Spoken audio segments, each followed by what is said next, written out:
dar una mano o empezar a guiar con el obligatorio, que estamos medio perdidos, cómo encararlo, cómo organizarnos, para empezar. Ah, lo primero que tienen que hacer es un MER, ¿no? Para tratar de definir una estructura de datos adecuada para el obligatorio, ¿no? Eh, ¿Llegaron a hacer, aunque sea un borrador de MER, algo? Tienen que empezar con eso. Primero tienen que hacer un MER, ¿no? Por lo menos para tener una visión de las interrelaciones que hay entre las entidades, los datos, las tablas que se tienen que hacer, ¿no? Eh, y, y a partir de ahí sí podemos discutir un poquito. En todo caso, le puedo mostrar o al profesor de práctica. ¿Cuál profesor de práctica tenemos con ustedes? Pues yo tengo todos los grupos que tengo de base de datos, todos con profesores diferentes. ¿Con quién Ventos. están? Están con Bento.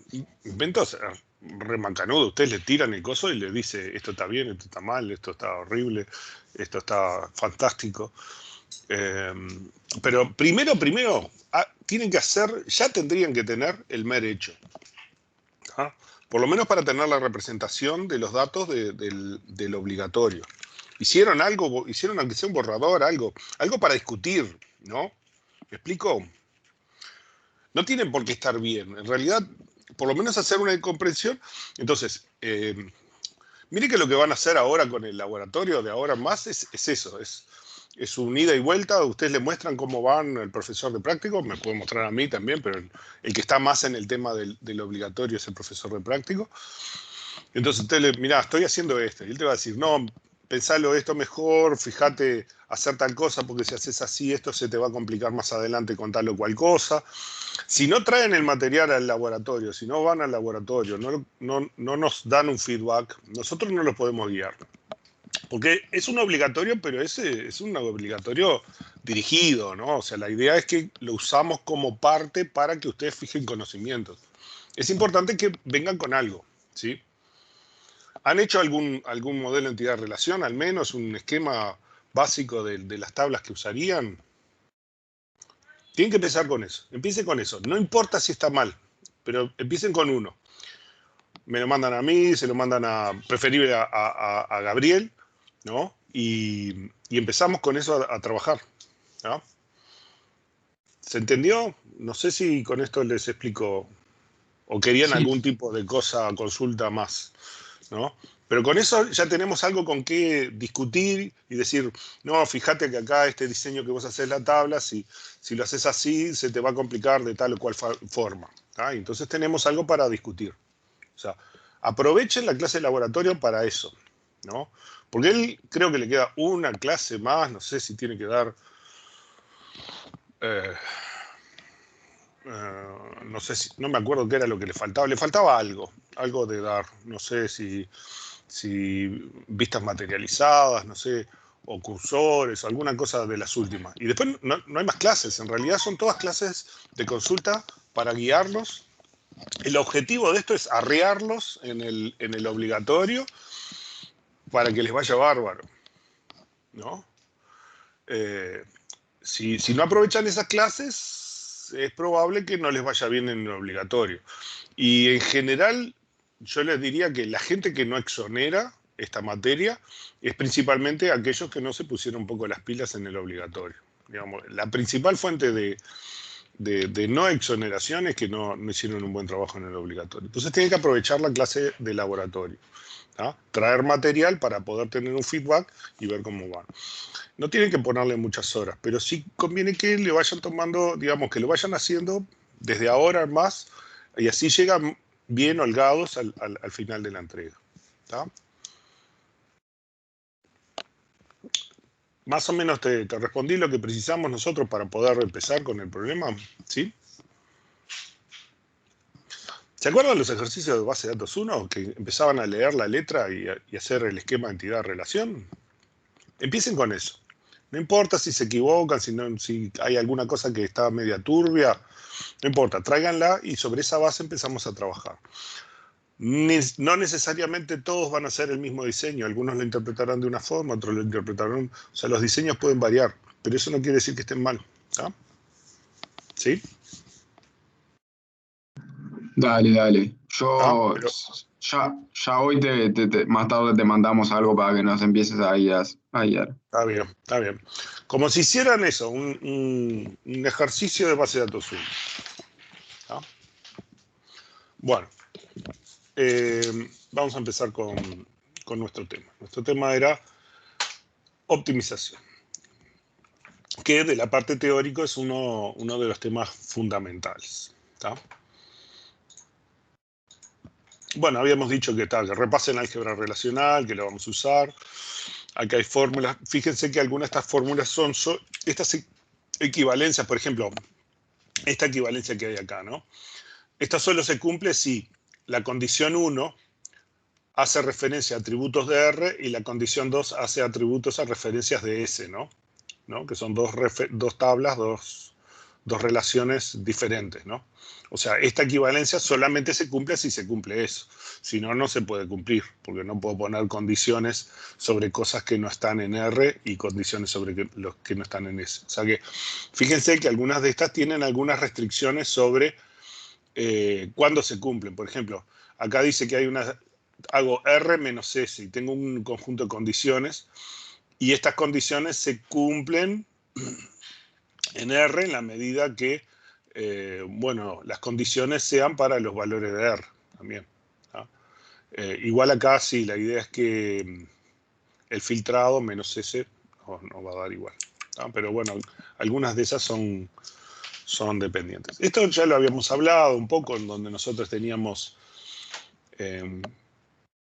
por ejemplo, el administrador da órdenes privilegiadas y declaraciones de esquema, ¿no? De definición de datos. El usuario puede hacer consultas interactivas. Y tenemos los programadores de aplicaciones que hacen un programa de aplicación, pero que en el fondo el programa de aplicación lo que le va a hacer es le va a mandar consultas SQL al sistema de base de datos, ¿no?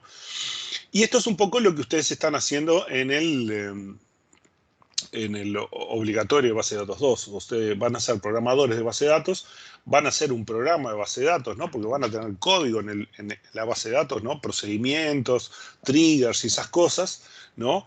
Que se van a integrar a la base de datos para ejecutarse adentro de la base de datos. Un poco la idea de todo esto, ¿no? Es que ustedes vean que potencialmente podríamos hacer menos la interfase con el usuario, a no ser que hiciéramos una interfase simplemente de texto, ¿no? Pero todo lo demás se puede meter adentro de la base de datos. Yo puedo poner todas las reglas de negocio adentro de la base de datos, ¿no? O sea, con las restricciones, con los triggers, con los procedimientos, con las restricciones de usuario. Podemos darle permiso a los usuarios, ver qué puede usar un usuario, qué consulta puede ver, qué vista puede ver, qué tabla puede ver, dónde puede hacer qué operación, ¿no? Y si queremos, podemos hacer que no pueda hacer nada, que solamente lo pueda hacer a través de un procedimiento pasándole los parámetros, y él ni siquiera puede ver las tablas, solo tenemos un procedimiento que usamos de interfase entre el usuario y la base de datos. Esas cosas son las que ustedes van a practicar en el obligatorio. Entonces, un poco la idea de esto que vamos a estar haciendo ustedes con el obligatorio y con el laboratorio es ver que yo podría poner todas las reglas de negocio dentro de la base de datos y decirle a un programador, mira, programame una interfase fina con PHP o lo que quieran, ¿no? En la cual solo tiene que hacer la ventana con los edit boxes o y los drop downs, ¿no? Seleccionar y darle un OK y atrapar las excepciones del sistema de base de datos, ¿tá? Y ya está. Digamos, él casi que ni tiene que no tiene que validar nada porque todo lo valida la base de datos, ¿sí? O sea, podríamos hacer ese tipo de diseños con el conocimiento que ustedes adquieran en el obligatorio de base de datos 2. ¿Tá? Bueno, nuestra base de datos, ¿qué es? Y en el fondo es un mini sistema operativo que corre aplicaciones basadas en operaciones de álgebra relacional. Eso es un sistema de base de datos. Y tiene un despachador de tareas con colas y Ustedes sí cursaron operativos, ya lo cursaron. Pues depende de qué. Sí. Sí, ustedes ya cursaron todo eso, ¿no? Porque depende de qué plan están haciendo. Algunos están cursando ahora infraestructura, que es una combinación de todo eso, pero los otros tuvieron la ventaja de que cursaron antes sistemas operativos de arquitectura. Nosotros vamos a usar esos conceptos que ustedes vieron en sistemas operativos y arquitectura para mostrar que esto acá adentro es un sistema operativo, ¿no? Que corre, ejecuta operaciones relacionales. Tiene una máquina virtual que en vez de ejecutar bytecodes, ejecuta operaciones relacionales para modificar los datos en unas tablas, ¿no? Y lo que vamos a ver nosotros ahora es los usuarios meten una consulta SQL, ya sea a través de un programa de aplicación, una consulta interactiva, lo que fuera, y vamos a hacer la optimización de la consulta que al final es compilada en este lenguaje de operaciones relacionales y se manda a ejecutar. Por ahora lo que nosotros vamos a ver en este capítulo es esta parte de acá, ¿no? Y por supuesto, todo esto va a un buffer, y este buffer es... ¿se acuerdan el productor consumidor en sistemas operativos? Sí, sí, obvio. Bueno, este buffer es un productor consumidor. Los productores son estos que le mandan comandos y tenemos el CSCAN, por ejemplo, la estrategia de escritura a disco, ¿se acuerdan? Algunos sí, otros no, otros fue traumático y prefirieron no olvidarlo. Pero bueno, si repasan, había unos algoritmos especiales para organizar la escritura para que sea más eficiente a disco. Por ejemplo, CSCAN Look, ¿no? Que estaba orientado a aprovechar que el cabezal está escribiendo, digamos, está moviendo en las distintas pistas, y entonces organizábamos las escrituras y las lecturas para hacerlas todas en el mismo cilindro, aprovechar y las organizábamos por cilindro a medida que la cabeza se iba moviendo. Por ejemplo, ¿no? En los discos SSD tienen otras estrategias, ¿no? Porque están dadas por cómo se manejan los bloques de datos y otras cosas, ¿no? Pero también tienen una estrategia, o sea, no se escribe en cualquier forma, en cualquier orden. Conviene escribir de cierta forma para optimizar las restricciones que tiene el sistema internamente, ¿no? Aunque si compran un disco muy bueno, de los que son muy caros, generalmente tienen alta redundancia y esos se hacen menos problema con la estrategia, ¿no? En el caso de los discos SSD. Pero los discos mecánicos, bueno, tienen todas sus restricciones, entonces precisamos una restricción acá. ¿Qué es lo que pasa? Este guarda los datos, o sea, recibe de los productores los datos, ¿no? Pero el consumidor tiene unas reglas para consumir. Entonces hay un proceso que es el que se encarga de escribir a los discos, que tiene su ritmo. Entonces, no quiere decir que si yo le mando A, B y C para escribir, que luego A, B y C se escriban en ese orden. Quizás se escribe C primero, después A y después B, ¿no? Dependiendo de la estrategia para optimizar el canal de comunicación de disco, ¿no? Esas cosas repásenlas, porque estos conceptos los vamos a usar después, por ejemplo, cuando veamos recuperación, para poder entender por qué las cosas son como son adentro de los sistemas de base de datos, ¿no? Pero son muchos de los conceptos que ustedes vieron en sistemas operativos. Entonces, en este capítulo lo que nosotros vamos a hacer es esto. Los cuadrados son como el documento, y los que tienen las puntas redondas son como el proceso que vamos a hacer. Entonces, la idea es que ustedes escriben la sentencia SQL, ¿no? Hacen por ahí la sentencia SQL y lo que fuera, y entonces dan Enter. Al dar Enter, lo que tenemos es que hay un parsing primero del SQL para tratar de hacer un análisis sintáctico y ver la estructura, ver que esté bien escrito, ¿no? Que tenga las partes que tiene que tener.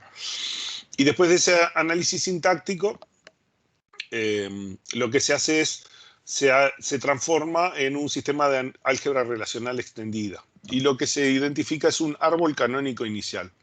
O sea, es la fórmula en álgebra relacional, pero escrita en un árbol sintáctico, ¿no? Ahora lo vamos a ver. ¿No? ¿Se acuerdan? ¿Han visto los árboles sintácticos, por ejemplo, para fórmulas algebraicas y esas cosas? ¿Recuerdan eso? Los han visto, pero no se acuerdan que el nombre es eso, capaz, pero sí los han visto. Y bueno, con este árbol inicial lo que se hace es, se le aplican un conjunto de fórmulas heurísticas para tratar de mejorar la fórmula. Esto básicamente es una fórmula de álgebra relacional para hacer esta consulta, ¿no?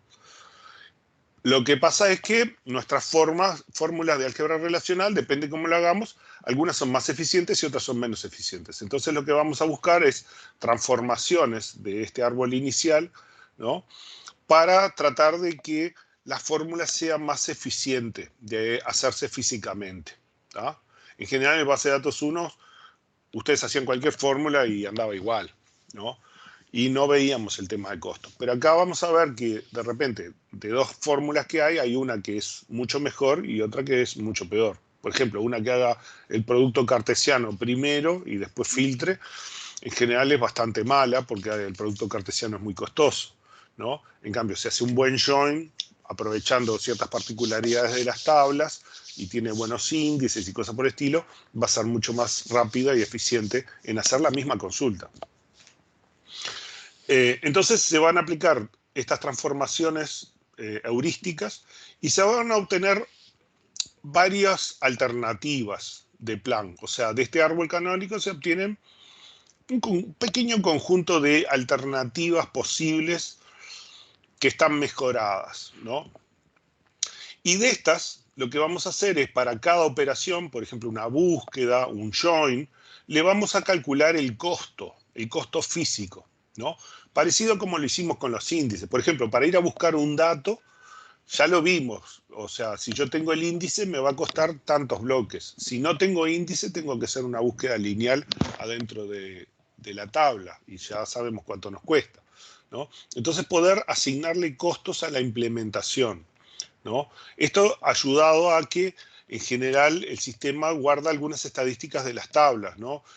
Cuántas tuplas tiene, si hace una selección por un cierto valor en un cierto atributo, cuántos tuplas espera tener de devolución, cosas de ese estilo.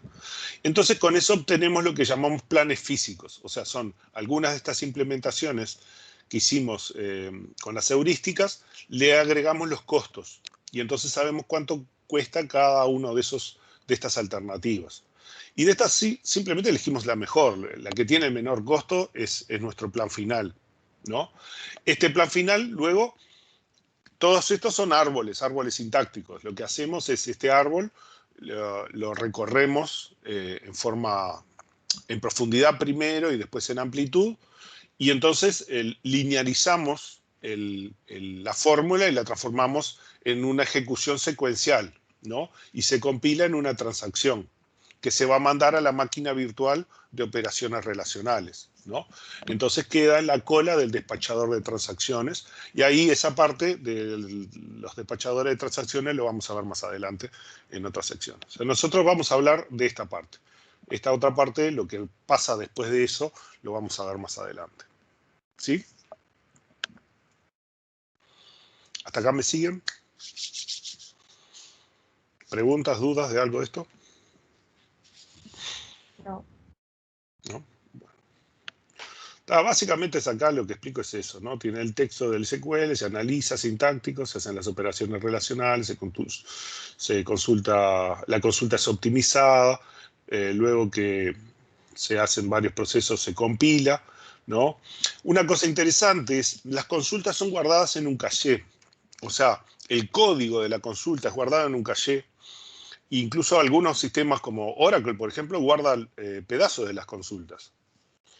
Entonces, lo que pasa es que si yo cambio solo una parte de la consulta, Oracle es capaz de sacar ese pedazo y pegarlo al código de la parte que cambié, de forma que no tiene que hacerlo todo de nuevo. Entonces puede tener, puede armar las consultas muy rápido, ¿tá? Si notan muchas veces, si tienen un conjunto de datos muy grande, Muchas veces van a notar que cuando ustedes ponen la consulta SQL la primera vez le dan Enter y tarda un montonazo en ejecutarse, ¿no? Y ahí aparece un dato. ¿Por qué tarda un montón? Bueno, porque precisó hacer todo este proceso, la optimización, un montón de cosas. Además tuvo que cargar los datos desde el disco. Desde el disco los tuvo que cargar al buffer, que esto ya es en memoria, ¿no? Pero la segunda vez que lo ejecuten, ¿qué pasa? Las consultas ya están, probablemente ya están compiladas, por lo tanto va a utilizar una consulta que ya está hecha, ¿no? Y no va a tener que rehacer el proceso.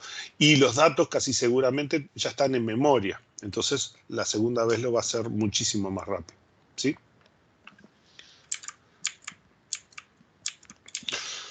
Bueno, entonces vamos con esto. O sea, la primera parte es el análisis del SQL, ¿no?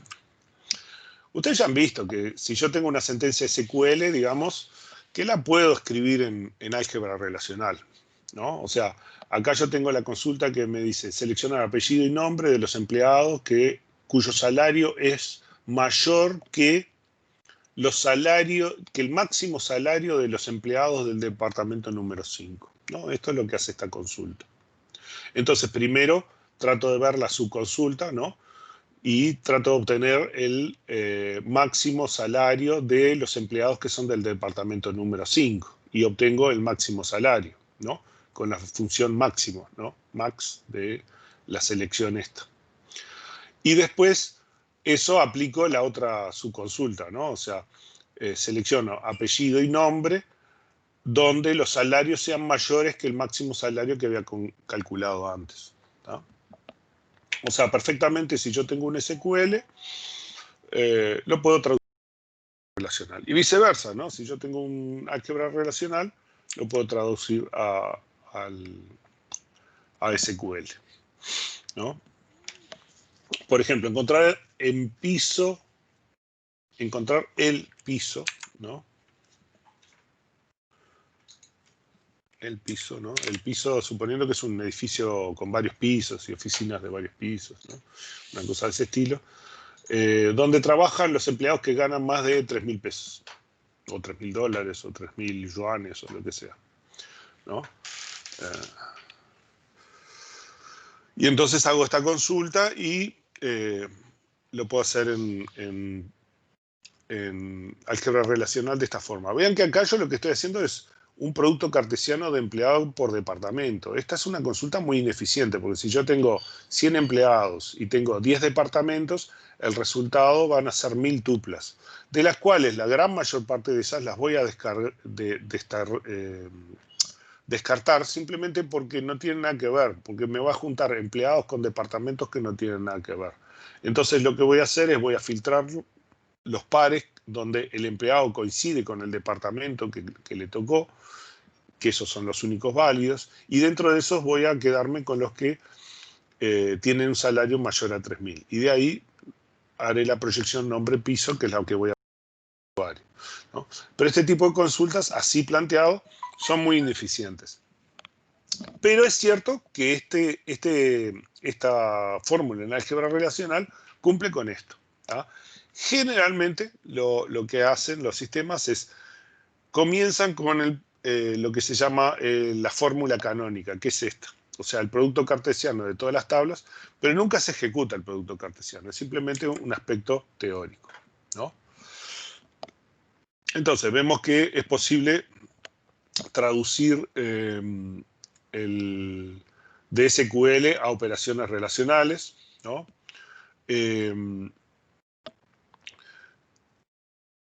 Y vemos que esto es posible, sin embargo, lo que hace el sistema es un poco diferente, ¿no? Operaciones más básicas de forma a no dirigir la implementación. Esto permite al sistema decidir cómo optimizar la consulta, haciendo quizás otro conjunto de operaciones relacionales equivalentes, ¿tá? Entonces vamos a empezar con el árbol canónico, ¿no? Y los planes alternativos, ¿no?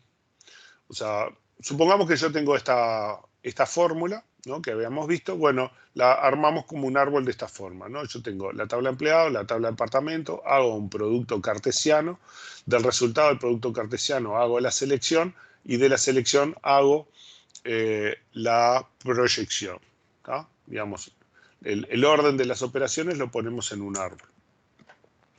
La forma de hacer el árbol canónico es muy sencillo. En general nosotros vamos a trabajar solo con consultas sencillas, no vamos a hacer consultas complicadas. Pues es muy largo el tema y no tenemos demasiado tiempo para analizar consultas más complejas. El que quiera ver consultas más complejas que las que vamos a ver en el curso puede ver el libro de Silberschatz. El libro de Silberschatz sí abarca algunos temas de cuando tenemos subconsultas y transformaciones y optimizaciones de un nivel un poco más profundo de lo que estamos usando en este libro, que estamos usando el SmartRe, digamos que es más llanito. Pero es para tener una idea. Aquellos que quieran profundizar, busquen en el libro de Silberschatz, que tiene más profundidad en los temas, ¿tá? Bueno, entonces el select acá me dice lo que voy a mostrar, que en realidad lo que voy a mostrar es la proyección de mi fórmula canónica, ¿no? El from tiene todas las tablas que nosotros vamos a usar, entonces simplemente las tablas las ponemos acá. Y el where tiene todas las condiciones de todas las selecciones que nosotros vamos a tener, ¿no? Y con eso el sistema genera la fórmula canónica o el árbol canónico, ¿no? Que es medio único, digamos, se llama canónico porque es único, porque es una traducción sencilla desde la fórmula de SQL a esta estructura, ¿tá?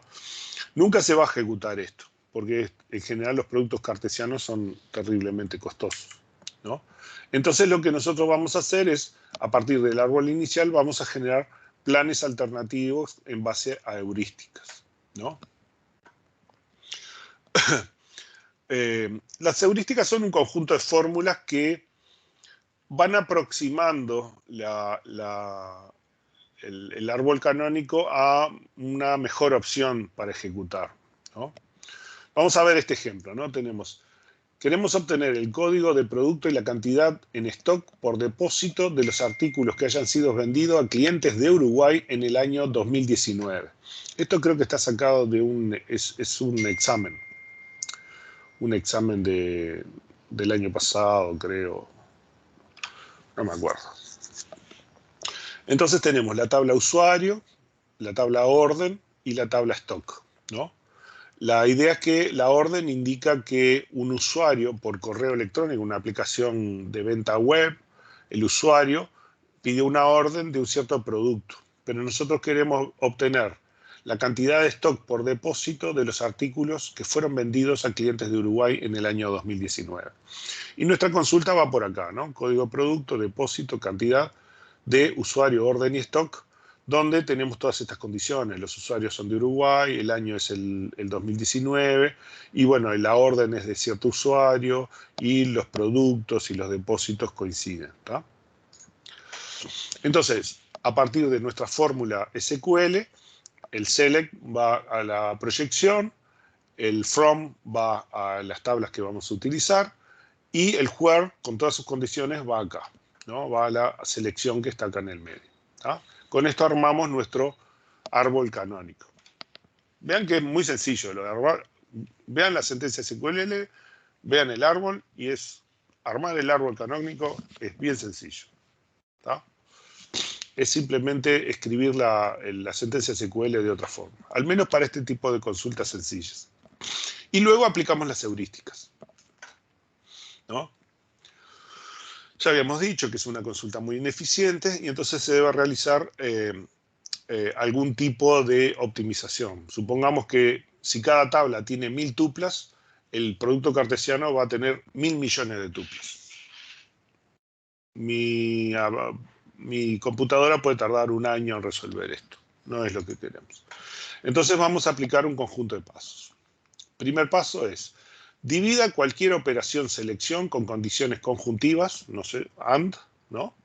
En una cascada de operaciones selección. O sea, si yo tengo una selección que tiene que cumplir la condición 1 y la condición 2 y la condición 3 AND a el producto cartesiano de R y S, lo convertimos en un anidamiento equivalente. O sea, vamos a hacer el producto cartesiano, un join, ¿no?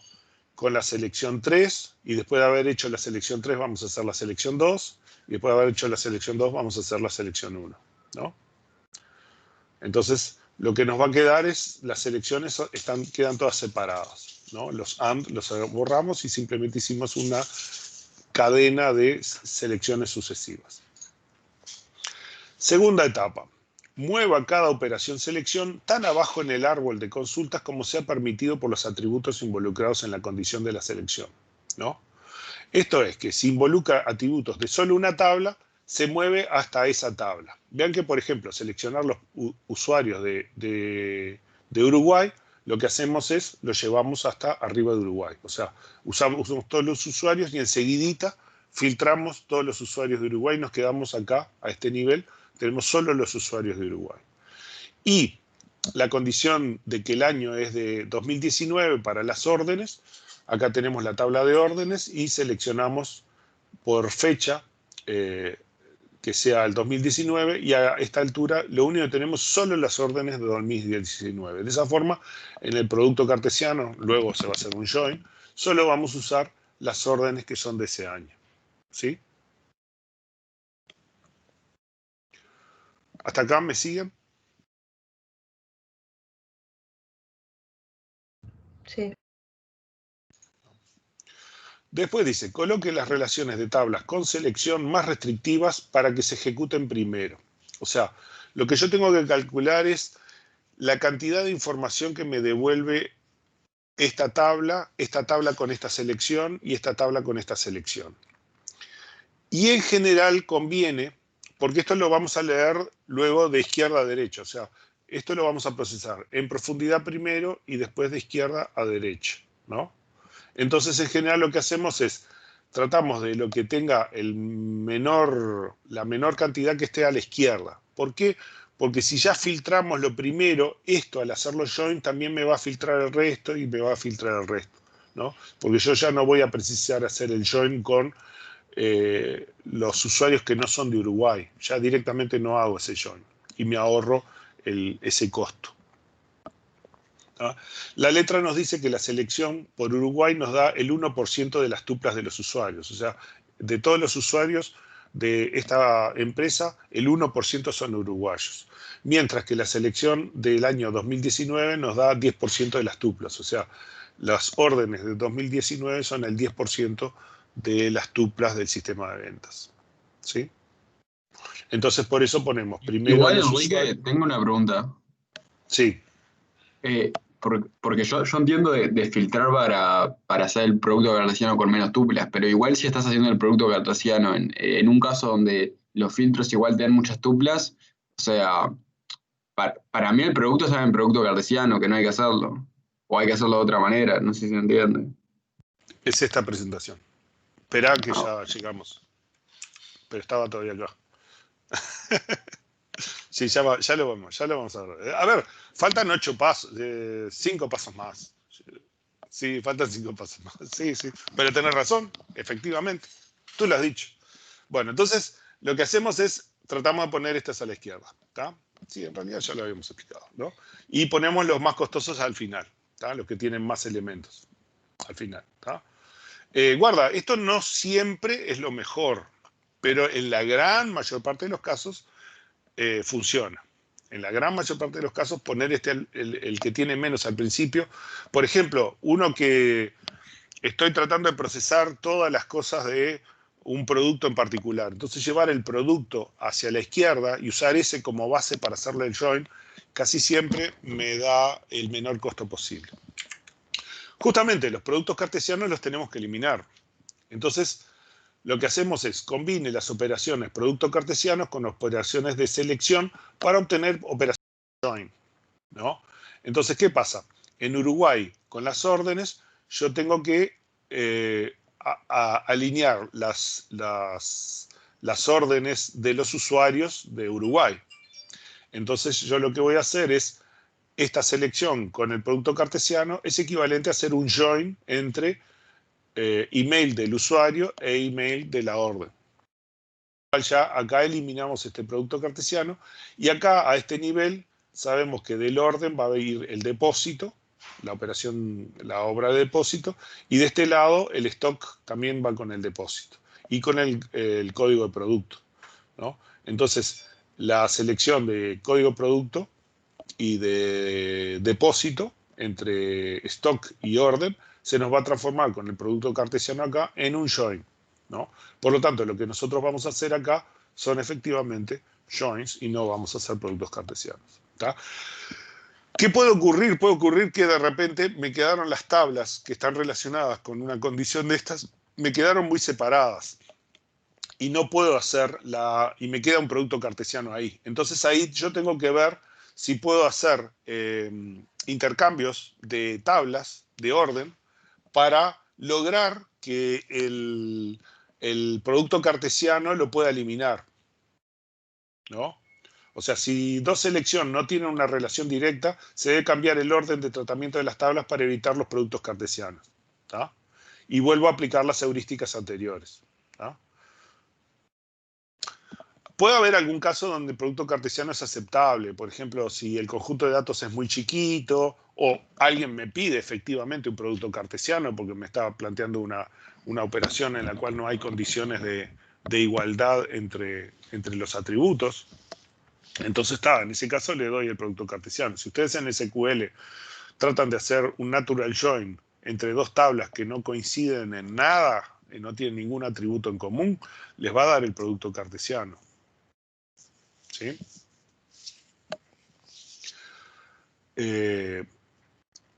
Bueno. ¿Sí? ¿Con esto te respondí la pregunta? ¿Sí? Sí, sí, sí. En lo posible vamos a tratar de llevar los árboles a lo que se llama un left deep join orders. ¿Esto qué es? Tratar de que el árbol parta de este conjunto mínimo y vaya haciendo los joins en forma increyendo de estructuras cada vez más grandes hasta llegar al resultado, ¿no?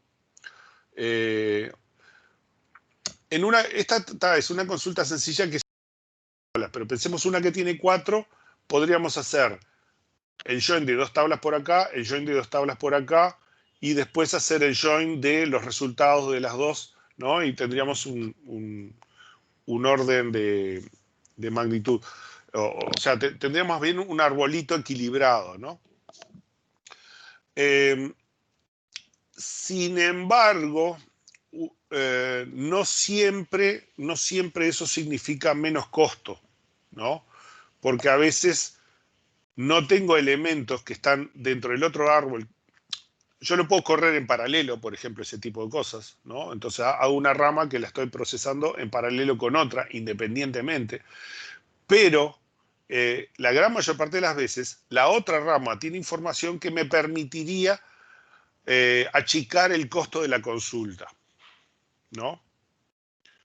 O sea, por ejemplo, supongamos que fuera usuarios, orden, stock y yo qué sé, y ponerle proveedores también, porque alguien me pidió también los proveedores de los productos que están en el stock, ¿no? Entonces yo haría el join de los proveedores con el stock, pero estoy haciendo el orden del stock con los proveedores de todos los productos que yo tengo, con todos los proveedores que yo tengo, cuando en realidad solamente me interesan los proveedores y los productos que fueron comprados por los usuarios de Uruguay en el año 2019, ¿no? Entonces, sí, está muy bien, yo lo puedo hacer en paralelo, pero eso no quiere decir que al hacerlo en paralelo esté disminuyendo los costos, ¿no? Al perder el vínculo, yo puedo estar haciendo una consulta innecesariamente grande, con un costo enorme, ¿no? Y que no valga la pena hacerlo en paralelo, ¿no? Entonces, muchas veces yo lo puedo ir restringiendo de esta forma. La gran mayor parte de las veces nos conviene restringirlo de esta forma porque al irlo llevando con los datos que nosotros tenemos, vamos a buscar solo las órdenes que son de 2019 de Uruguay y acá vamos a buscar solamente los depósitos y los productos que están relacionados con las órdenes que ya obtuvimos acá, ¿no? Si tenemos un buen medio de acceso, un índice o alguna cosa, eso no nos va a permitir no tener que recorrernos toda la tabla, sino solamente aquellas que están relacionadas con las compras de los uruguayos en el 2019. ¿Me explico? ¿Se entiende? ¿Entendieron lo que estoy hablando? quedaron mudos de admiración por el flujo de conocimiento? ¿O Se entendió, se entendió. se entendió? ¿Sí? ¿Seguros? ¿Todos?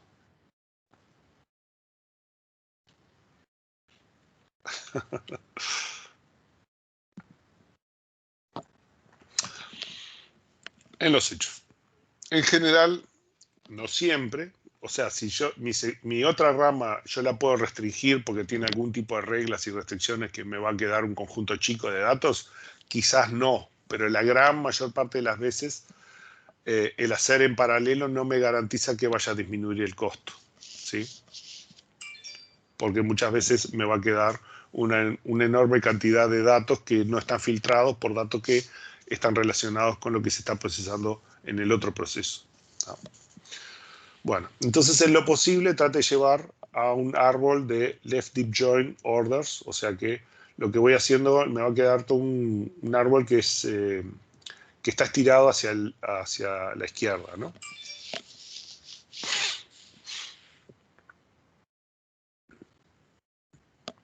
O sea, el non-left deep join es un árbol más equilibrado y permite hacer en paralelo, pero tiene más tendencia a hacer materialización. Esto porque muchas veces proceso datos innecesariamente y entonces voy a generar resultados intermedios muy grandes, y esta materialización lo que es yo hago una subconsulta y es tan grande que no me entra en memoria, entonces tengo que hacer una tabla temporal. Eso es lo que se llama materialización, ¿no? Tengo que agarrar y el resultado temporal lo tengo que guardar en una tabla porque es demasiado grande para guardarlo en memoria, ¿no? Y para poder continuar con el conjunto de join dentro de mi sentencia SQL. ¿Sí? ¿Me siguen?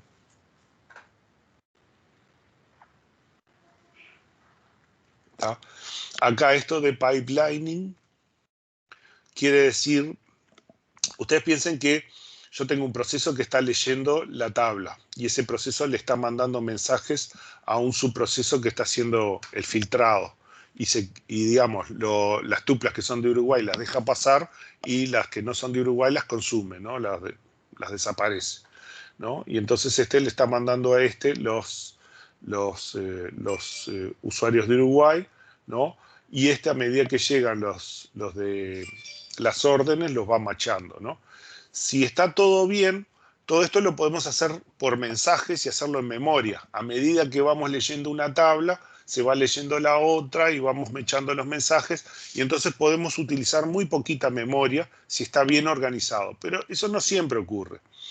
Si está bien organizado, si por ejemplo el orden de los clientes de alguna forma es similar al orden en que me vienen al orden en que vienen las órdenes, por ejemplo, ¿no? Valga la redundancia, orden de las órdenes, yo podría estar procesando todo como mensajes que se van combinando y se van haciendo en memoria, tupla, por decir algo, ¿no? Y entonces ese proceso que se llama pipelining, yo lo puedo hacer en memoria y es muchísimo más eficiente, ¿no? Pero no siempre puedo hacer pipelining, ¿no? Si las tablas no están bien ordenadas, si están con órdenes medio aleatorios, ¿no? La tupla que yo tengo acá puede estar en cualquier lugar acá, y si tengo que esperar esa tupla, pero me pasé un montón de tuplas que de repente están con otras tuplas que están posteriores en esta tabla, ¿no? O sea, vamos a ver, ese tema lo vamos a ver. Entonces, si las tablas están bien ordenadas, si tienen un buen medio de acceso, por ejemplo, un índice o cosas por el estilo, yo puedo hacer las cosas por pipelining y en general va a ser mucho mejor, ¿no? Y generalmente, si ese pipelining se va prolongando todo acá, en ningún momento tengo que guardar, materializar ningún resultado de una subconsulta. Eso lo vamos a ver después, ¿tá?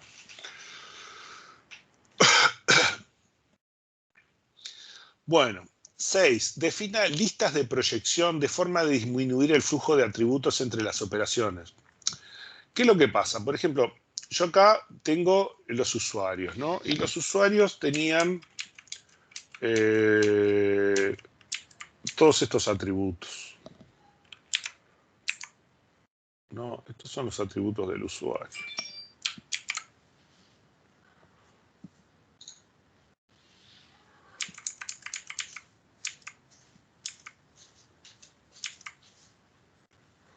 ¿Está?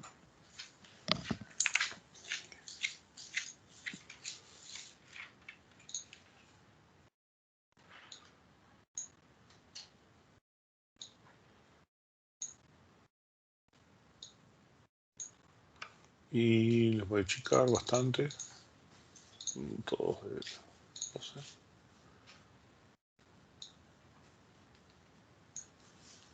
Para ponerlos por acá abajo. ¿Está? Y así los podemos analizar un poco.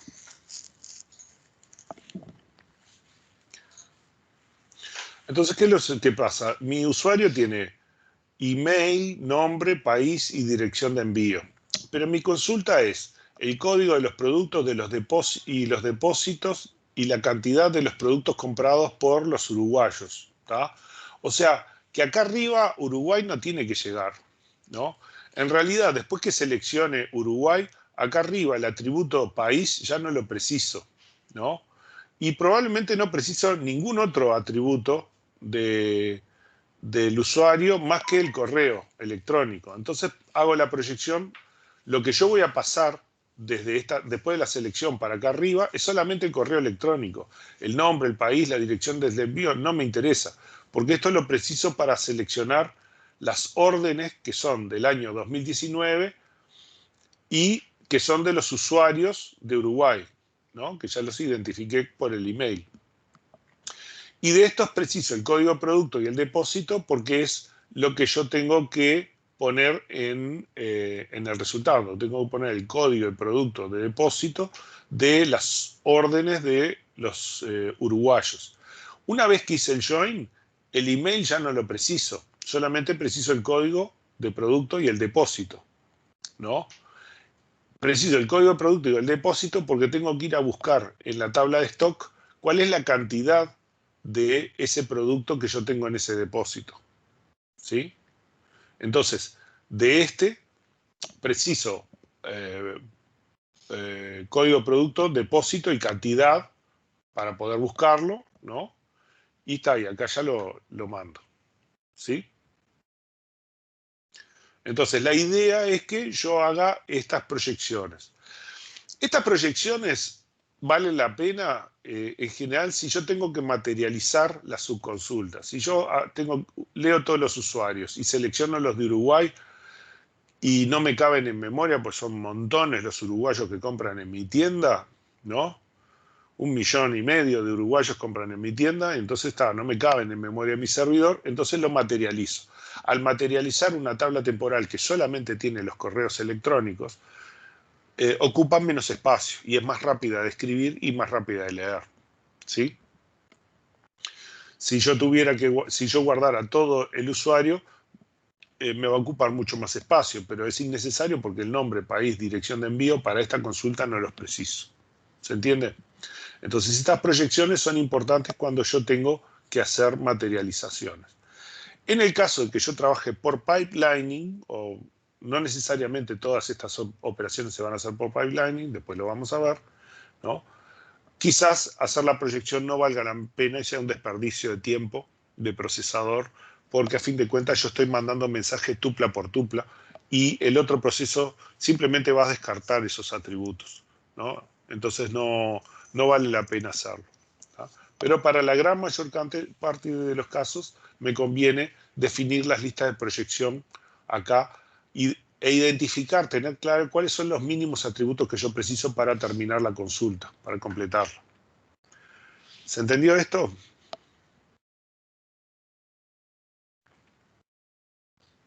¿Sí?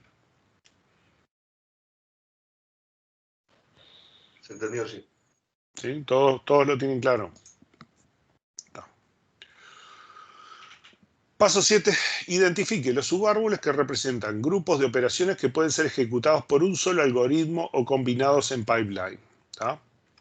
Algunas de estas cosas, cómo lo hacemos o cómo podemos justificarlo, lo vamos a ver un poquito más adelante, cuando calculemos los costos y podamos analizar la cantidad de tuplas que obtenemos y los bloques que precisamos de memoria. Por ahora, créanme, ¿no? Pero, por ejemplo, supongamos que no tenemos un buen medio de acceso a organización y que necesariamente tenemos que leer toda la tabla de organización porque no está ordenada por fecha, está ordenada por alguna otra cosa que no nos servía, ¿no? Entonces, como de todas formas yo tengo que leer toda la tabla, ¿no? A mí lo que me conviene es el join, juntar el join con la selección, ¿no? De forma que yo, a medida que voy leyendo las tuplas de la orden, ¿no? Las voy filtrando por el año, por el 2019, y ya voy haciendo el join, ¿tá? Entonces estas dos cosas me evito, por ejemplo, tener que materializar este resultado. No lo preciso materializar, porque si no tendría que leerme todo, hacer el filtrado y generar un archivo intermedio. Pero si lo hago de esta forma, igual tengo que leer la tabla esta, pero me evito tener que materializar el resultado de la selección, ¿sí? Por supuesto, tenemos que ver si es aplicable en función de la cantidad de datos que tenemos y esas cosas. Esto está basado en un parcial en el cual se podía hacer eso porque la cantidad de clientes del Uruguay se podía mantener en memoria y entonces podíamos hacer el join de una forma fácil, ¿no? Pero eso lo vamos a ver después, ¿tá? Entonces, identifique los subárboles que representan grupos de operaciones que pueden ser ejecutados por un solo algoritmo o combinados en pipeline, ¿tá? Una vez que tenemos eso, tenemos, bueno, obviamente, de ser necesario, iteren estas heurísticas hasta lograr una o más estructuras adecuadamente buenas para implementar. Otra opción es eso, que tenemos que hacer alternativas. Los hace el sistema de base de datos. Ustedes en el parcial no van a tener tiempo para hacer muchas alternativas. A no ser que se las pidamos, no hagan alternativas, ¿tá? Pero el sistema de computación sí va a hacer alternativas, ¿tá? Va a tomar los conjuntos de datos y va a hacer varias alternativas de implementación de la misma consulta, ¿tá? Y lo va a dejar en algo parecido a esto, ¿no? Una fórmula algebraica. Y entonces lo que vamos a hacer es vamos a ver la implementación. O sea, ¿qué pasa? Por ejemplo, la selección de los usuarios de Uruguay lo podemos implementar de varias formas. O leemos toda la tabla y nos quedamos solo con las tuplas de Uruguay, o podemos ir accediendo con un índice y a ir buscando todos los que son de Uruguay, si hubiera un índice para país, o otras alternativas que pueden haber por ahí, ¿tá? Entonces, para cada una de esas el sistema va a estimar el costo. ¿Por qué? Porque si tiene un índice, por ejemplo, sabe cuál es la altura del índice y tiene una idea de la distribución de las tuplas, entonces va a poder hacer una estimación del costo que tiene de seleccionar todos los clientes que son de Uruguay. Los joins, vamos a ver que hay varias formas de hacerlo, dependiendo de las particularidades que tengan las tablas que están de los dos lados, si la tengo en memoria o no la tengo en memoria, si la tengo que leer, si están ordenadas por el atributo de indexación o no. Cosas de ese estilo van a hacer diferencias entre cómo lo puedo implementar y van a tener costos diferentes. Entonces, lo que hace es, a esta fórmula que nosotros obtuvimos mediante heurísticas, le va a ir sumando los costos, ¿no? Y de esta forma está obteniendo lo que llamamos la fórmula física, ¿no? ¿Cómo era que le habíamos dicho? El plan físico. No me salía el nombre. El plan físico de nuestra fórmula optimizada, ¿no?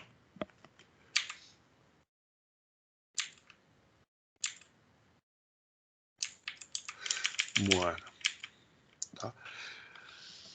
Una vez que tiene de las distintas alternativas el costo de la implementación física, entonces puede hacer una estimación de cuál es, de todas las implementaciones que calculó, la que va a funcionar mejor. Y se queda con esa, ¿no?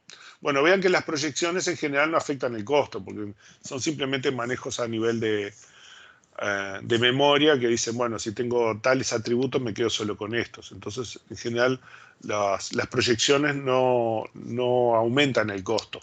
Sí van a afectar si yo tengo que materializar. Cuando tengo que materializar, me conviene tomar en cuenta este tipo de cosas dependiendo de dónde tengo que hacer el archivo temporal, ¿no? Si yo tengo que hacer un archivo temporal de los usuarios, voy a hacer un archivo temporal solo con los emails.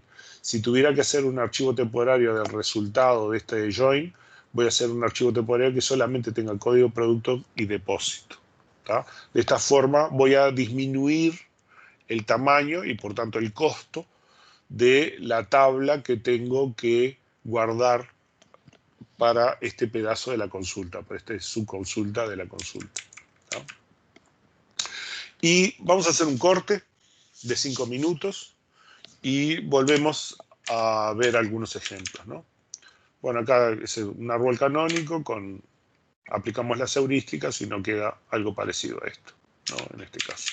¿Tá? Y vamos a ver otras técnicas para considerar, ¿no? Que andan por ahí ahora en unos minutos. ¿Ok? ¿Preguntas algo?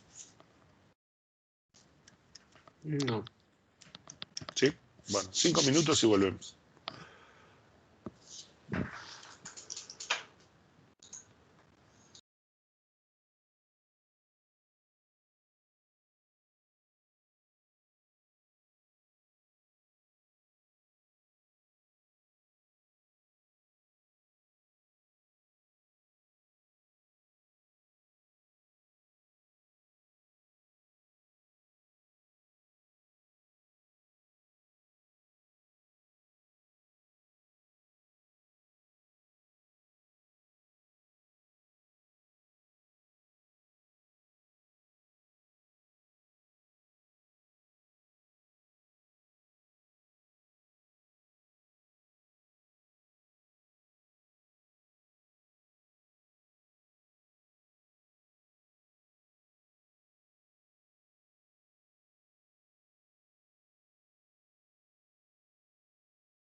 Bueno, estamos acá.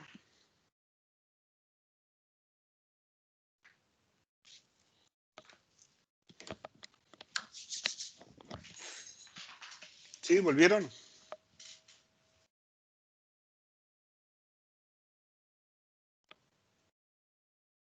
Y volvimos.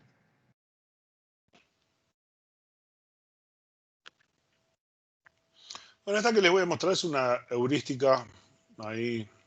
Esta es off the record porque, por ejemplo, no está en el libro de El Masri, está en algún otro libro por ahí. Que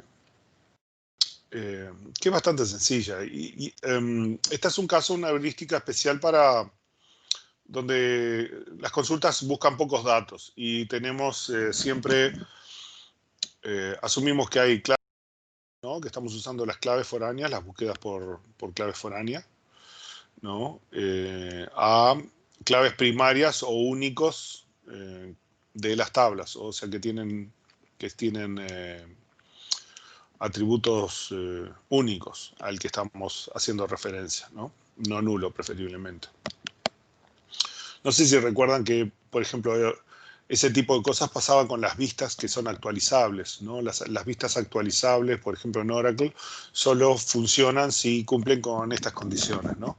De que los joins de las vistas se hacen sobre tablas que están solamente vinculadas por clave foránea con clave primaria o clave única, ¿no? Esta es un poco parecido, ¿no? Entonces, por ejemplo, en este caso tenemos departamento, localidad, sensor, mantenimiento y técnico. La idea es que yo quiero seleccionar los técnicos, cédula, nombre y otros atributos, que hicieron mantenimiento de los sensores en la localidad de Cerro Chato, del departamento de Florida, con tipo incidente, no registra datos y tipo de sensor que son anemómetros, ¿no? O sea, supongamos que son sensores de información geofísica y entonces estamos haciendo el mantenimiento de los equipos, ¿no? Y bueno, hacemos un diagrama, el diagrama esquema, ¿no? Con las claves, las referencias a las claves foráneas, ¿no? O sea, mantenimiento tiene una clave foránea sensor, sensor tiene una localidad, localidad departamento, ¿no? Y mantenimiento tiene una técnico, porque el mantenimiento es el mantenimiento de un sensor hecho por un técnico, ¿no? Una relación NAE.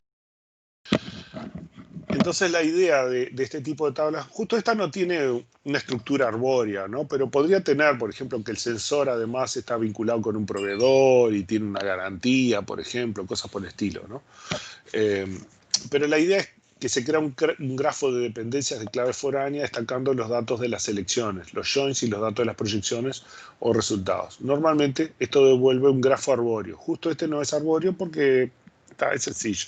Pero si fuera arbóreo, por ejemplo, tuviéramos los sensores que tienen un proveedor y una garantía, ¿no? O proveedor, garantía, sensor, garantía y proveedor.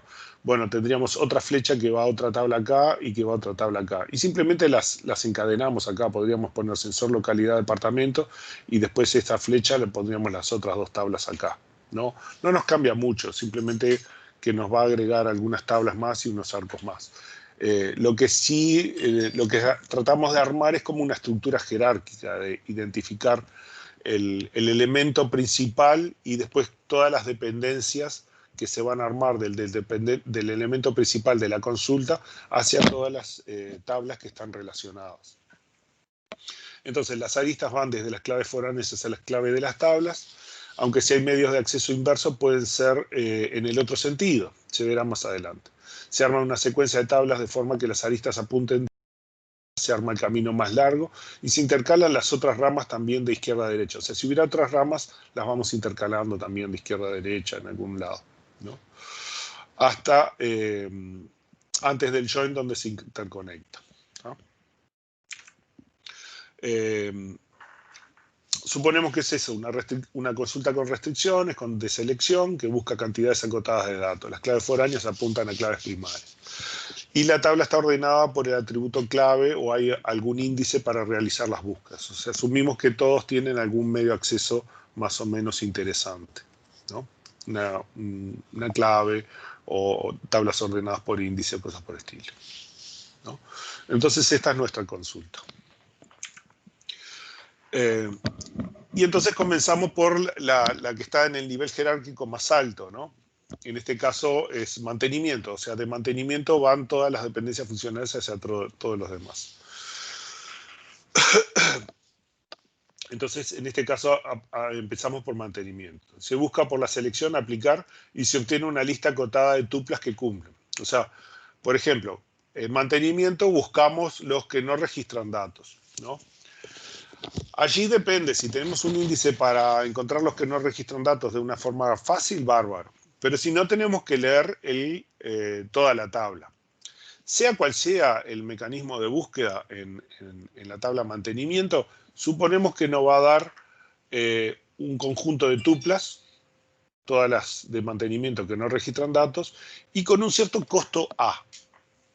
Ese costo A puede ser todos los bloques de la tabla mantenimiento, si fuera un full scan, o puede ser una fracción de eso, si acaso tenemos un índice o alguna forma de encontrar esos registros de forma más rápida, ¿tá? Pero es un costo A, ¿tá? Entonces, para cada una de estas tuplas aplicamos la clave foránea para encontrar el sensor. O sea, como yo encontré n tuplas, para cada una de esas tuplas voy y aplico la clave foránea y encuentro el sensor. Encontrar el sensor ahí va a tener un costo que va a estar dado muchas veces por un índice, ¿no? El costo del índice, que es la altura del índice, un X, ¿no? El costo de buscar el código de sensor en el sensor, ¿tá?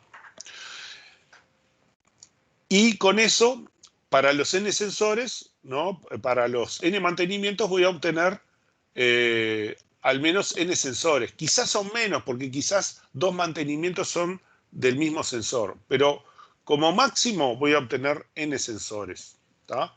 Entonces, el costo total de hacer esto va a ser el costo de buscar los no registradatos, ¿no? Que me va a obtener n tuplas, multiplicado por el costo de buscar cada uno de los sensores. Buscar n veces a los sensores, que es la altura del árbol, ¿no? Piensen que esta altura del árbol, yo qué sé, podría ser 5 o 6. Entonces va a ser 6 por la cantidad de registros que no registran datos. ¿Me siguen hasta acá? Tienen claro lo que vimos de índices, ¿no? Repasaron, hicieron los prácticos.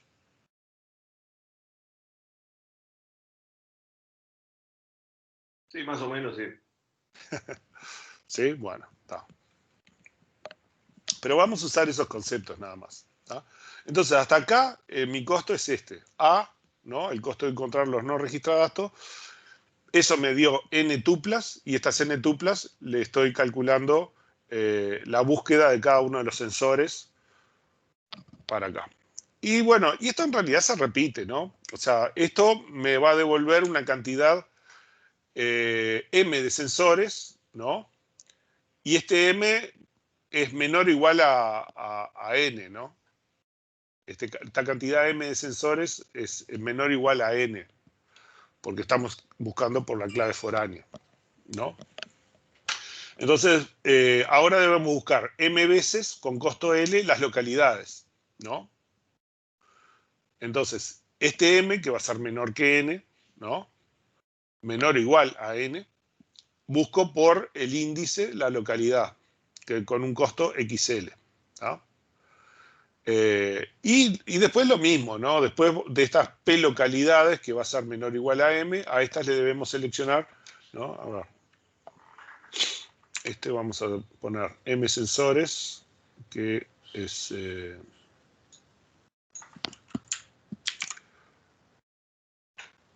esto lo teníamos acá. No, acá dice M sensores menor o igual a N. Yo pensé que no estaba, pero sí está ahí. ¿Tá? Entonces, de estos M sensores vamos a tener P localidades, que P es menor o igual a M, y a estas le debemos seleccionar según el valor del atributo de selección Cerro-Chato. El resultado será Q tuplas menor o igual a P, Y de estas localidades debemos controlar ahora los departamentos. ¿Tá?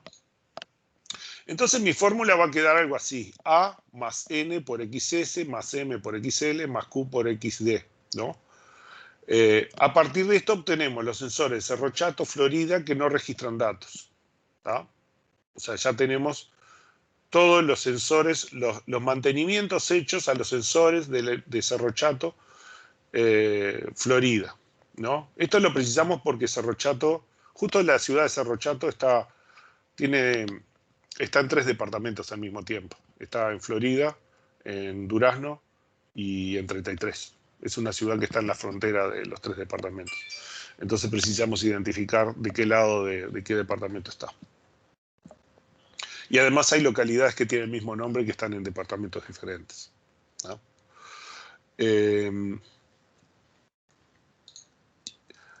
Y entonces el costo total, suponiendo que en el peor caso N es igual a M, igual a Q, igual a P, ¿no? Acá me falta P también.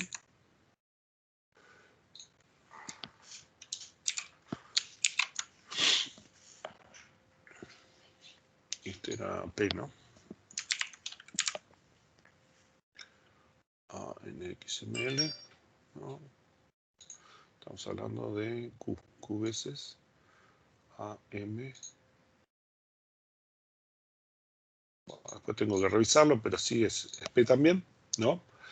Y entonces el resultado final es un polinomio más o menos, o sea, va a ser el costo original de encontrar los no registradatos más las n tuplas, y como son toda una cadena de claves foráneas, yo sé que si yo tengo uno acá, voy a tener uno acá. Con esta clave foránea voy a encontrar uno solo, porque esta es clave. Y con esta clave foránea voy a encontrar uno solo, porque esta es clave. Podría ocurrir que para varios de estos de repente coincidan en la misma localidad o coincidan en el mismo departamento, ¿no? Pero en general la relación va a ser la mayor parte de las veces 1 a 1. Entonces el costo de hacer esta rama de la consulta va a ser identificar los no registradatos, los anemómetros, los que son de Cerro Chato, los de Florida, y va a tener un costo igual a n multiplicado por, que es la cantidad de tuplas, por los costos de recorrer los índices de cada uno de esos. O sea, el costo de resolver la primera selección más cantidad de tuplas, resultado por la suma del costo de la búsqueda de todas las tablas involucradas. ¿Tá? ¿Me siguen hasta acá esto? ¿No? Nosotros estamos aprovechando el hecho de que las claves foráneas, siguiéndolas, siempre tengo solo una tupla del otro lado, ¿no? Y si yo voy a tener una secuencia de claves foráneas, ¿no? Que están en la selección, en estos casos los valores que voy a obtener son muy acotados, ¿no? Entonces acá, mantenimiento de productos que no registran datos, y va a ser una cantidad chica. Y después busco por sensor, por ciudad, por todo eso, pero este número de alguna forma me acota la cantidad de búsquedas, multiplicado por el costo de buscar en cada uno de los árboles de los índices de cada uno de estos. ¿Tá? Entonces, en general, estos costos van a ser bastante chicos, ¿sí? Aprovechando cuando tengo este tipo de situaciones. ¿Me siguen? Sí, sí, sí. ¿Sí? Tá.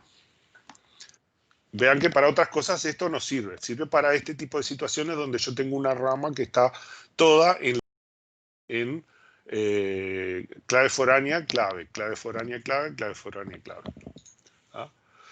Esto genera una secuencia de joins que normalmente tendrán a la izquierda las relaciones con clave foránea, a la derecha las relaciones con el medio de acceso que brinde la clave primaria de cada tabla del atributo join. Generalmente algún índice, piensen en los sistemas de base de datos que tienen tablas integradas por índice, ¿no? Y también se trata de poner las selecciones más restrictivas lo más a la izquierda posible. Eso por supuesto. ¿Tá?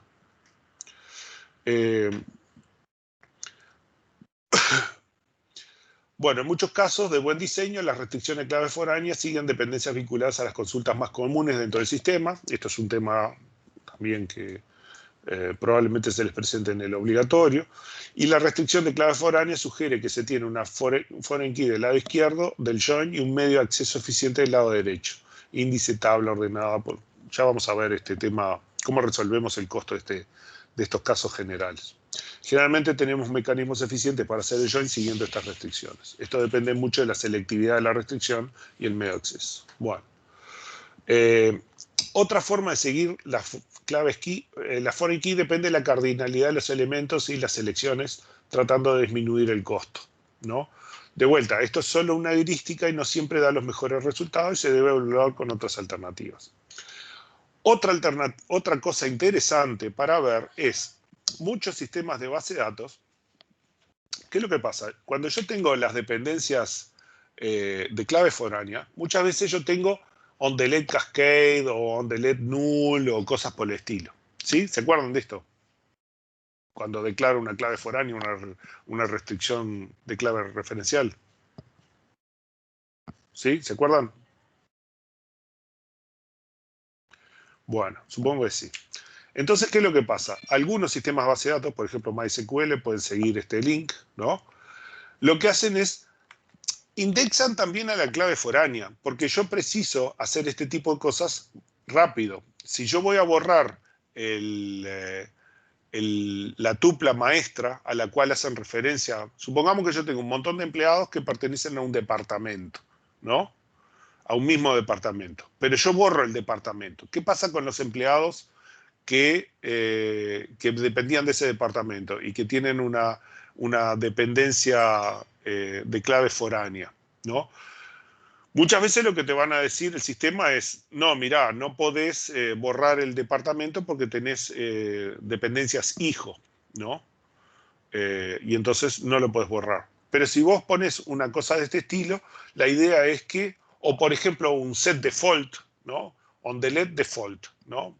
Podemos decir, bueno, eliminamos el departamento porque ya deja de existir más, porque fue un departamento, fue un proyecto que estaba asignado a un trabajo. El proyecto terminó. Entonces yo borro el proyecto y lo que agarro es todo ese personal, por ejemplo, automáticamente lo asigno a el Departamento de Recursos Humanos o un proyecto cero general para decir, mira, no está asignado a ningún proyecto en particular y de ahí los puedo sacar para asignarlos a otro proyecto. Entonces yo podría poner un on the let default y poner que por defecto el departamento es el departamento número 0 y los asigno a ese departamento 0 para poder después volverlos a asignar. Pero ¿qué pasa? Yo al borrar el proyecto, yo tengo que ir a modificar todos esos atributos de todas esas tuplas, ¿no? Entonces yo quiero hacerlo en una forma eficiente. ¿Qué es lo que sucede? Que algunos sistemas de base de datos lo que me crean es un índice de las claves foráneas para poder hacer este tipo de cosas en forma eficiente, ¿no? ¿Me siguen acá?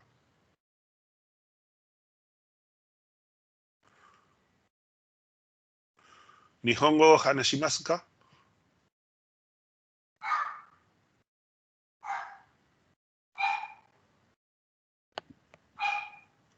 Se fueron y me dejaron solo.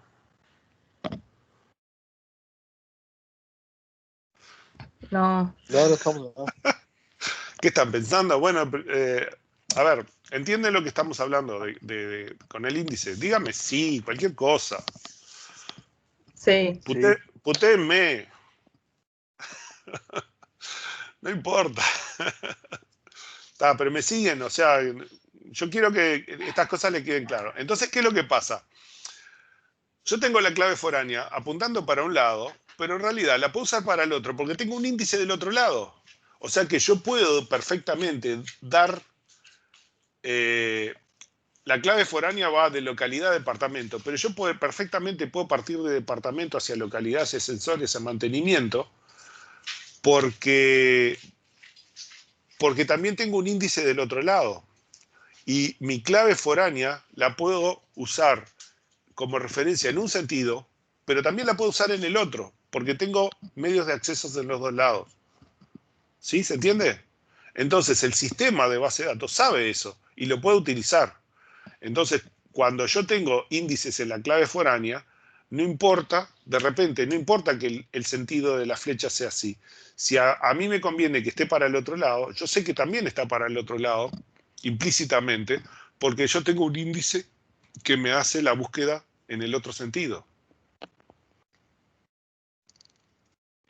O sea, a partir de la clave yo puedo encontrar rápidamente todos las tuplas dependientes en la otra tabla. Entonces esto lo puedo aplicar no solo cuando tengo las claves en el sentido que quiero, sino también cuando las tengo en el otro sentido. ¿Sí? ¿Me siguen? O sea, yo podría perfectamente partir de departamento, encontrar el departamento Florida, que es uno solo, encontrar todas las localidades de Florida, que no son muchas, ¿no? Y de ahí quedarme con Cerro Chato. A partir de Cerro Chato, ir a buscar todos los sensores que hay y quedarme con los anemómetros, que tampoco son muchos, ¿no? Y de esos sensores ir a buscar los mantenimientos que tuvieron, que no registran datos, ¿no? Y acá a partir de los mantenimientos obtener los técnicos. El costo va a ser similar, ¿no? Pero quizás hasta sea menor en este caso, porque el costo de encontrar el departamento de Florida es el costo de buscar en el índice y obtengo una tupla, ¿tá? Y después con el departamento de Florida voy a buscar la localidad, ¿no? Y esto voy a tener un conjunto chiquito de localidades. Voy a buscar la primera y después voy a obtener todas las localidades recorriendo todas las localidades de Florida, ¿no? Que van a ser un puñadito, ¿no? Y después encuentro la de Cerro Chato, a partir de este costo de recorrer las localidades, encuentro la de Cerro Chato y voy a buscar los sensores. Y encuentro el primer sensor y recorro todos los sensores que tengo, ¿no? ¿Sí? O sea, voy buscando en los bloques todos los sensores o con el índice todos los sensores que estén por ahí, ¿no?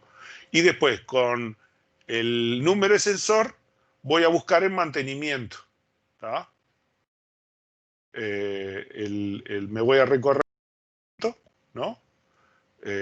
Buscando por sensor y voy a recorrer todos los mantenimientos de este sensor, ¿no? Y con eso luego tengo que ir a buscar todos los técnicos que estuvieron involucrados en todos los mantenimientos de todos los sensores en Cerro Chato, Florida, ¿tá? Y voy a tener más o menos este costo. ¿Me siguen hasta acá? Los X es la búsqueda en el índice. Los C son el recorrer algunos bloques para encontrar el resto de los... Con el X voy a encontrar el primero. Y con el C voy a recorrer algunos bloques para encontrar todos los que vienen a continuación, ¿no? Lo vamos a ver con más detalle, pero esa es la idea.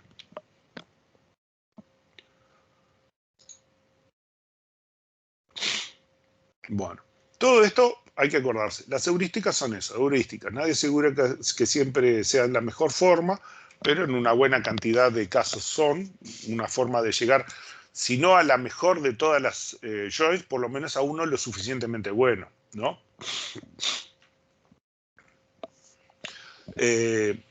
Las selecciones y los joins pueden generar datos con diversas características, eso lo vamos a ver. Depende de esas características cómo me quedan para el próximo join, ¿no? Porque yo voy a tener un subconjunto de datos que es el resultado de un join, que después tengo que continuar en otro join cuando tengo muchas tablas involucradas y cosas por el estilo, ¿no? En algún caso puede ser conveniente dar vuelta de izquierda a derecha algunos joins para disminuir costos, o sea, si los doy vuelta me sale mejor que si los hiciera de esa forma, porque, por ejemplo, en un sentido tengo clave foránea y en otro no, cosas por el estilo, o uno tiene un índice que me sirve y el otro no. El sistema de evaluar y estimar la estructura de datos a obtener en la consulta, el sistema evalúa y estima la estructura de datos a obtener en la consulta y puede decidir intercambiar el orden de las relaciones a procesar. Luego, en una presentación en la cual vamos a ver cómo hacen en el mundo real MySQL, SQL Server, Oracle y esas cosas, vamos a ver que algunos hacen este tipo de cosas. Bueno, temas a considerar: en qué orden vienen los atributos del join, ¿no?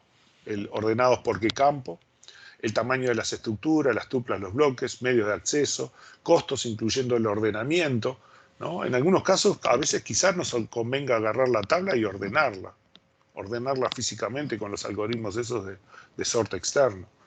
El costo de hacerlo de izquierda a derecha versus el opuesto, etc. ¿Tá? Bueno, eso. Más adelante vamos a ver otras estrategias implementadas por los fabricantes, como qué es lo que hace Oracle, qué es lo que hace MySQL, qué es lo que hace SQL Server, ¿no? Lo que nosotros vemos es La primera parte es lo que dice el libro. La otra segunda es algunas cosas que yo le agregué que vienen de otros libros, ¿no? De la parte de optimización con punteros, ¿está? Vamos a ver después que los sistemas de base de datos mezclan esto con los costos, ¿no? E iteran sobre algunas de las cosas. Muchas veces analizan la consulta SQL y si ya ven que es de cierto tipo, le mandan un proceso especializado para ese tipo de cosas. O sea, para consultas simples tienen un proceso y para consultas más complejas tienen otro proceso diferente, ¿no? Entonces, primero analizan la consulta y en función de eso lo mandan a un canal o a otro de procesamiento. Hay muchas alternativas. Bueno, ¿hasta acá todo bien? ¿Me siguen? Sí, todo bien. Ah. Miren que acá estamos dando un montón de cosas que van más allá de lo que se les va a pedir a veces en los parciales y obligatorios, ¿no? Es para que tengan conocimiento y tengan flexibilidad para resolver los problemas, ¿no? Después, en general, los ejercicios que hacemos son muy, muy acotados. Bueno, acá obtuvimos un conjunto de planes lógicos, ¿tá? Agarramos y dijimos, bueno, lo vamos a hacer así, ¿tá? Entonces ahora queremos ver los costos de estas cosas, ¿no? La idea es que el sistema de base de datos va a tener un conjunto de información sobre las tablas. Bueno, va a decirme el número de tuplas que tiene cada tabla, el factor de bloqueo, cuántos bloques tiene cada tabla, el tamaño de la tupla. Va a tener algunas estadísticas como ser, si yo en la tabla R busco por el atributo A, ¿cuántos valores distintos aparecen en la relación? O sea, por ejemplo, si es el departamento de nacimiento, ¿no? El departamento como Montevideo, Salto, Paysandú, Artigas, cosas de esas, ¿no? Que aparece en la tabla de empleados, ¿tá? Y a reventar puedo tener 19 departamentos, ¿tá? Entonces el número de valores distintos que va a aparecer en ese atributo son 19, no puede haber más, ¿tá? Después tenemos la selectividad. Lo que dice es qué fracción de registros satisface una condición sobre el atributo A. Da una tabla R con una condición sobre el atributo A. ¿Cuál es la cantidad de tuplas que me va a devolver esta selección? ¿Cuántas espero tener? O sea, generalmente los servidores base de datos lo que empiezan a hacer es, o lo hacen explícitamente, hay distintos mecanismos. Tengo un Pareto, una especie de Pareto, donde me dice, bueno, si usas el atributo este, el resultado va a ser, o atributos de tal tamaño a tal tamaño, de tal valor a tal valor, generalmente te devuelven tantas tuplas. Y de tal valor a tal valor, tantas otras tuplas. Entonces tengo alguna cosa con la cual puedo aproximar a la cantidad de datos que yo espero recibir si hago esa selección en la consulta, ¿tá?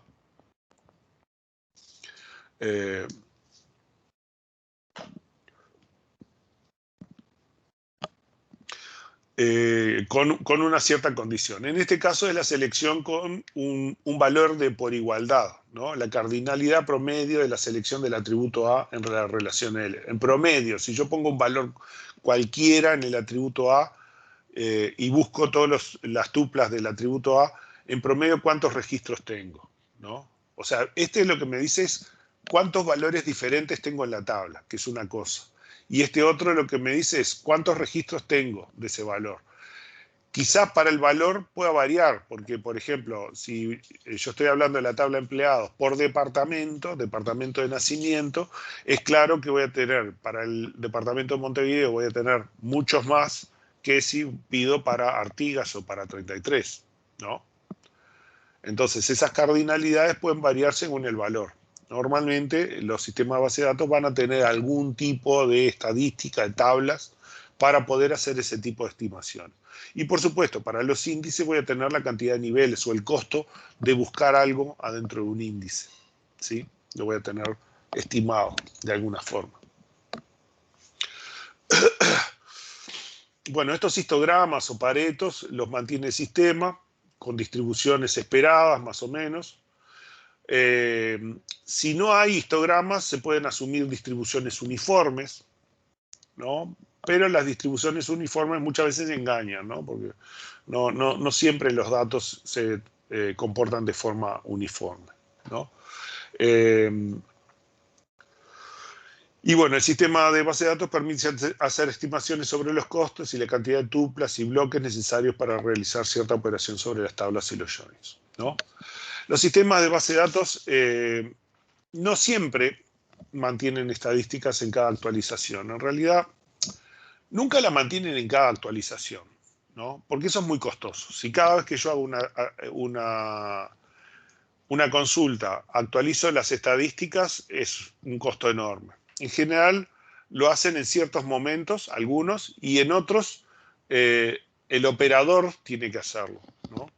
En ciertas bases de datos, para las actualizaciones, el operador tiene que correr ciertos procesos para que se ajusten las estadísticas, ¿no? Y entonces, a partir de ahí, cuando se compilan las consultas SQL, se van a compilar teniendo en cuenta esas estadísticas. Algunas otras bases de datos, por ejemplo Oracle, lo que hace es, en algunos momentos, cuando el resultado de una consulta le da muy diferente a lo que él estimó, entonces ahí actualiza algunas de las estadísticas, ¿no? Y las empieza a ajustar, pero solo si la diferencia es muy, muy significativa, ¿no? Y entonces se va ajustando automáticamente, ¿no? Hay otros que nunca ajustan nada, a no ser que el DBA corra ciertos procesos, ¿no? Esas cosas varían. Bueno, y ahora lo que vamos a ver es mecanismos de hacer las selecciones y mecanismos de hacer los joins, ¿no? Los vamos a recorrer medio rápidos, ustedes van a tener ahí las fórmulas. Yo lo que asumo es que ustedes ya revisaron todos los conocimientos previos que vimos, ¿no? O sea, cómo son los archivos, cómo se guardan en disco, cómo se buscan los bloques, ¿no? Cómo son los índices que vimos, principalmente árboles B y B+, ¿no? También los de agrupamiento. Y que hicieron ejercicios y tienen más o menos esas cosas claras. Esta es mi suposición, ¿no? Si ustedes tienen todo esto claro, lo que vamos a ver es muy fácil de entender todo. Bueno, suponemos también que tienen algunos conocimientos de álgebra relacional.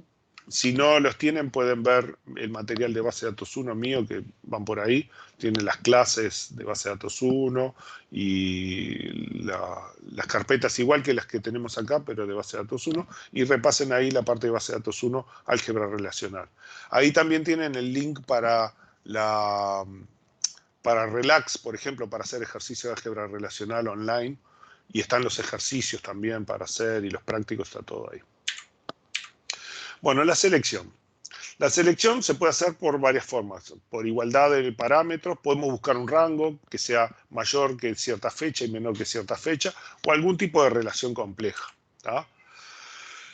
La forma más sencilla de hacer una selección en una tabla es hacer la búsqueda lineal, lo que llamamos full scan. FS muchas veces lo ponemos como FS. FS igual tanto. Y entonces decimos, bueno, FS, el costo es tanto.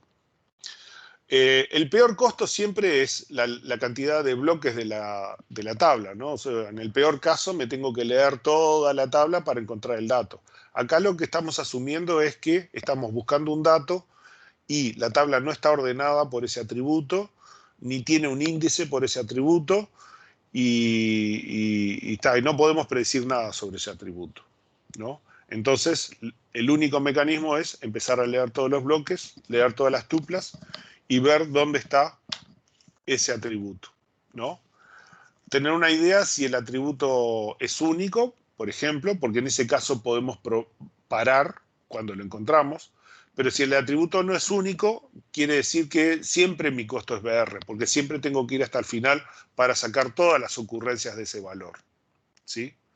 Si el atributo es único, ¿no? O sea, hay un solo valor de esos, ¿no?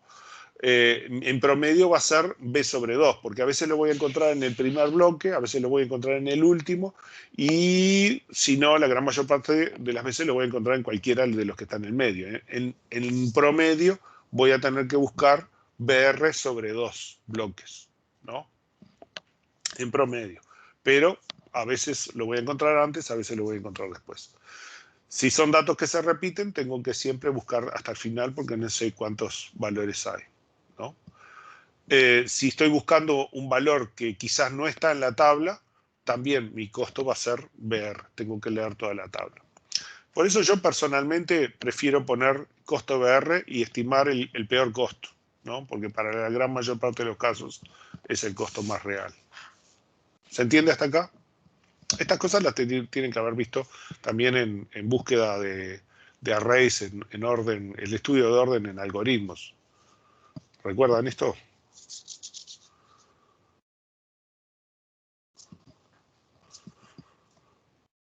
Más o ¿Sí? menos. Más o menos. Está.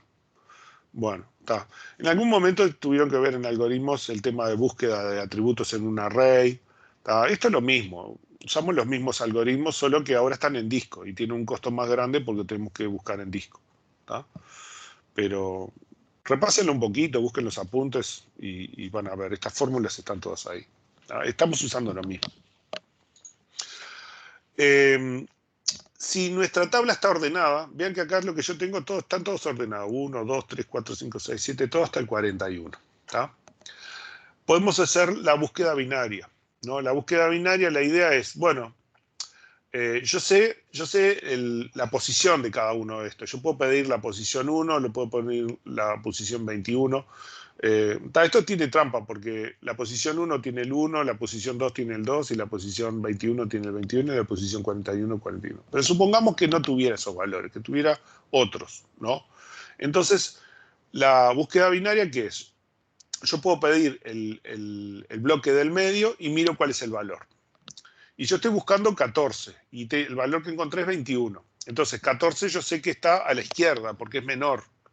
Entonces, tomo desde acá, hasta el principio, y elijo el punto medio, ¿no? O sea, de acá elijo el punto medio.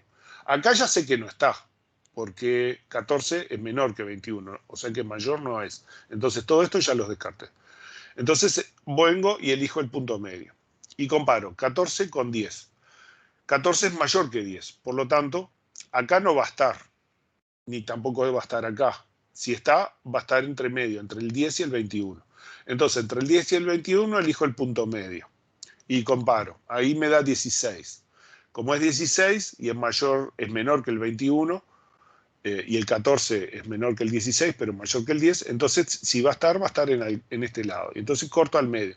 Y así sigo cortando hasta que encuentro al final el valor que estoy buscando, ¿no? Normalmente el costo de la búsqueda está acotado por logaritmo base 2 de la cantidad de bloques que yo tengo, ¿no? Entonces, en una tabla, el costo de la búsqueda binaria, estamos hablando de un archivo que está físicamente ordenado por el atributo de indexación, ¿no? Entonces yo puedo ir a buscar el bloque del medio, el bloque 5, el bloque 7, el bloque 25, ¿no? Los puedo ir a buscar y están todos ordenados físicamente. Entonces el costo va a ser logaritmo base 2 de los bloques techo, ¿no? Para arriba. Este es el costo máximo. Puede ser menos porque de repente justo estaba buscando el 10 y acá lo encontré en la segunda búsqueda, ¿no? Pero la mayor parte de las veces yo voy a tener que buscar hasta el final, ¿no? O sea, está acotado por este precio, por este valor. Y después podría ser que mi tabla soporta repeticiones del valor de indexación. O sea que yo puedo tener más de un 14, ¿no? Quizás puedo tener 15, 14, ¿no? Piensen, por ejemplo, que estoy buscando los empleados que están en el departamento número 5. Entonces voy a ir a buscar el departamento número 5, ¿no? Por departamento número 5 en la tabla de empleados y después recorrer todos los que tienen departamento número 5, ¿no? Y entonces el costo de buscar todos los departamentos número 5 es este. Esta es la cardinalidad de los valores que yo puedo encontrar en el departamento de la tabla empleados, ¿no? Es esta definición que habíamos visto por acá. Cardinalidad promedio de la selección del atributo A, o sea, ¿cuántos tuplas espero yo encontrar donde el atributo A tiene un cierto valor para la tabla empleados? ¿Tá? ¿Cuántos empleados espero que haya en el departamento número 5?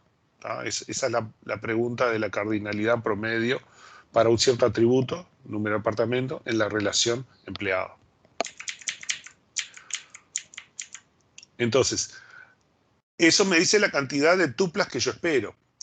Pero dividido el factor de bloqueo, lo que me dice es la cantidad de bloques que yo voy a tener que recorrer uno atrás del otro, ¿no? Para obtener todos los empleados que están en el departamento número 5. Y menos 1. ¿Por qué menos 1? Porque el primer bloque ya lo encontré buscando acá.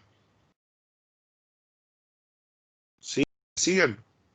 Entonces la fórmula esta es una búsqueda binaria en una tabla que permite valores repetidos, pero está todo ordenado, la tabla es físicamente ordenada por el atributo de indexación. ¿Se entiende hasta acá? Sí, perfecto.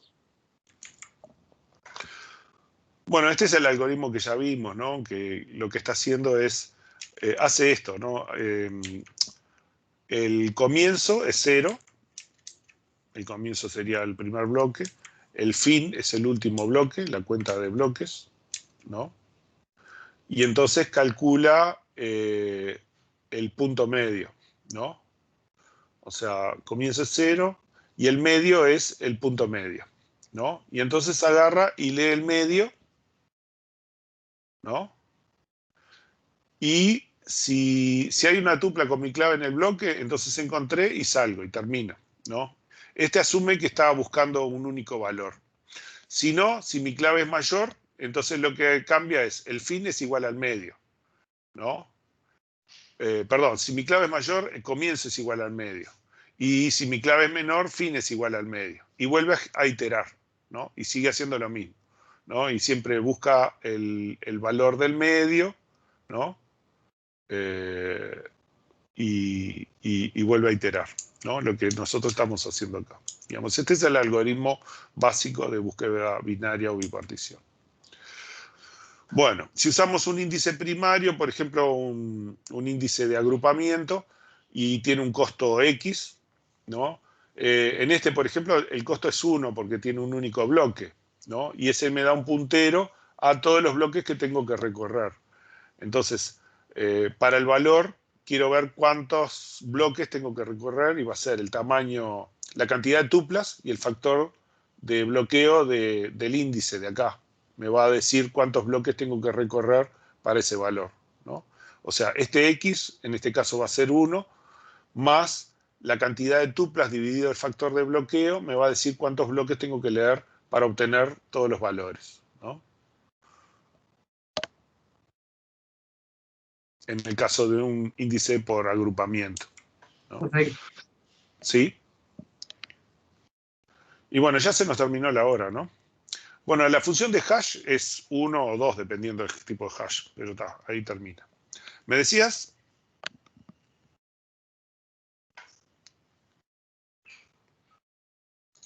Bueno, se nos terminó la hora. Lo que vamos a ver, la próxima, seguir con estos temas y después vamos a hacer ejercicios de estas cosas, ¿no? Tenemos un montón de cosas. Tenemos las selecciones y después hacer los joins, ¿no? Acá vamos a dar los joins, cómo funcionan, paso por paso, cómo se hacen, ¿no? Tenemos unas animaciones para explicar los distintos tipos de join.